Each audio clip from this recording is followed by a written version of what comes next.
Congress party chief Rahul గాంధీపై Supreme Court serious అయింది. ప్రధానమంత్రి నరేంద్ర మోడీపై చౌకీదార్ చోర్ అంటూ చేసిన వ్యాఖ్యలపై రాహుల్ వివరణల్లో పశ్చాత్తాపం కనబడలేదని సుప్రీంకోర్టు అభిప్రాయపడింది. రాహుల్కు కోర్టు ధిక్కరణ నోటీసుల్ని జారీ చేసింది. తదుపరి విచారణను ఈ నెల 30కి వాయిదా వేసింది. ఇటీవల తన సొంత నియోజకవర్గం అమేథీలో రాహుల్ గాంధీ ఎన్నికల ప్రచారం నిర్వహించారు. ఈ సందర్భంగా ఆయన కొన్ని వ్యాఖ్యలు చేశారు. చౌకీదార్ చోర్ అని సుప్రీంకోర్టే చెప్పిందని రాహుల్ వ్యాఖ్యానించారు. దీనిపై బీజేపీ ఎంపీ మీనాక్షి లేఖి సుప్రీంకోర్టులో పరువు నష్టం దావా వేశారు. రాఫెల్ వివాదంలో సుప్రీంకోర్టు నిర్ణయాన్ని రాహుల్ గాంధీ వక్రీకరించారంటూ ఆమె కోర్టుకు వెళ్లారు. దీనిపై సుప్రీంకోర్టుకు రాహుల్ గాంధీ వివరణ ఇచ్చారు.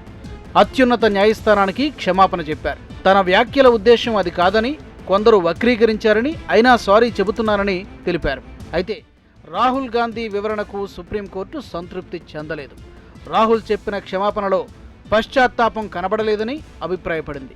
అసలు చౌకీదార్ అంటే ఎవరు, ఎవరిని ఉద్దేశించి ఆయన ఈ వ్యాఖ్యలు చేశారు, పూర్తి వివరాలతో లిఖితపూర్వకంగా వివరణ ఇవ్వాలని సుప్రీంకోర్టు రాహుల్ గాంధీని ఆదేశిస్తూ కోర్టు ధిక్కరణ నోటీసులు జారీ చేసింది. ఇవి ఇప్పటివరకు ఉన్న